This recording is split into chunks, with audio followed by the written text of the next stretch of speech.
I'm going to be home for Christmas, this Christmas in Derby, and that might not have been the case because last summer I was about to go to Morocco to teach. I got an offer, and I was about a month away from going. And then just almost last minute, I changed my mind. I changed my mind for three reasons. One of which, my friend got re-diagnosed with cancer after it had been in remission, and I wanted to be there for her and just spend time with her. Another reason, I met a girl in OkCupid, and I was excited about that. And the third reason, my brother had recently been released from prison after his 5th DUI. And we didn't have the best relationship growing up. He's my older brother, and I wanted to have an opportunity to get close to him after some trust had been broken through alcoholism and some other things. In fact, the previous time he was in jail, he had a trial where he could have an early release, and he asked me to come as a character witness, and I went. And he read this really heartfelt letter to us and to the judge saying how he sees how his alcoholism, his drinking and driving has hurt us, his family, his friends, himself, and he's changed. It was really impressive. I was moved by it. We went home that night. He bought a case of beer, drank the whole thing. And I talked to him about it the next day. He's like, yeah, I want to get out. I want to get out early, and I just made all that up. And so that was really tough. But that was the time before, and this was the next time, just last year or a year and a half ago when he got released. So these three reasons why I just wanted to stay home, stay in Philly, and just be committed to these things. But then a few months later, after some tough times, my friend Shelley passed away. And then a couple months after that, the relationship ended from OkCupid, and those things were very hard.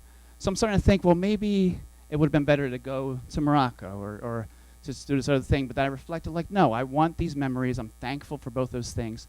Plus, I'd recently got a new job at a charter school. I'd resigned from the Philly district because I was going to Morocco, but then last minute change of plans. I was thankful to get a job. So I had this new job. I was loved. I loved my kids. And my brother, we were still hanging out, played tennis. That was like our big thing, competitive brothers growing up.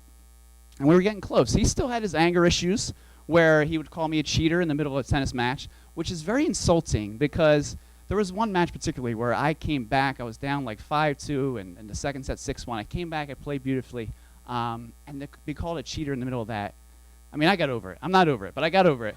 But we were working on a relationship. It was good. Things were going well, so I'm starting to feel hopeful about my decision to stay in Philly, stay home. And then a few months after that, I got laid off at my job. So I'm like, all right. One last thing that I really kind of stayed home for, didn't go to Morocco, my brother, and it's going well. This is this past summer where we're hanging out a lot, and even up into this fall where he's coming to things that I participate in. Like I do this movie group, I host it, like 40 plus people come once a month. He never comes to my things. He's very shy, he doesn't hang out with people, but he came, and that was huge. He came because he knows I cared about it. He came and left, didn't talk to anybody, but that was meaningful to me. It was progress in our relationship. He bought me these shoes. Where I don't like these shoes. I didn't like them when I got them. But we were at a thrift store, and I was about to buy shoes because I got a new job this upcoming year, this past September, at a charter school after I got laid off, so things are going well. And he knows I was about to buy shoes. He's like, don't buy them. And he already bought me these from JCPenney because he doesn't have any money. He doesn't have a job, but he's doing better. He wasn't drinking as much. He wasn't drinking and driving. But he would buy gifts on this JCPenney card that was really just our mom's. And it's kind of like a kid who, like, the mom will give him money, like, here, buy your dad something. That's the same thing. I don't mean that in a patronizing way. He's a sweet person, and he loves giving things to people. He bought me these, and I wear them proud because I'm thankful for my relationship with him. And so things are going well, and we just committed, like, a couple weeks ago, like, let's go to the gym 3 times a week. We're hanging out. And then I got a voicemail a week ago from my mom. The day we were supposed to meet for the gym was a Monday, and my mom's crying on the phone saying, your brother just got arrested again for his 6th DUI.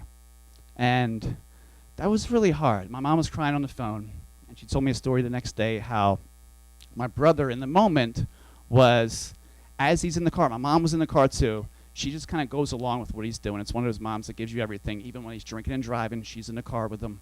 And they're pulled over, and the cop's in the car in the back, and he's just crying. And he says to her, I love you so much, which my brother never said. And my mom's crying to me saying that he said this. And it's just so sad. I feel so discouraged for him, but I'm feel bad for myself because I was getting close to him. It was going well. And I just want to tell him I love him. I'm writing him a letter tonight. I have half of it with me. And I don't, as much as I say he's never told my mom he loves her, I don't know if I've ever told my brother I love him, but I've definitely felt that this past year. And I'm thankful for him. And I'm going to be home this Christmas, which I could have been in Morocco, but I'm excited to be home because I bet you there's some gifts from JCPenney from my brother waiting for me.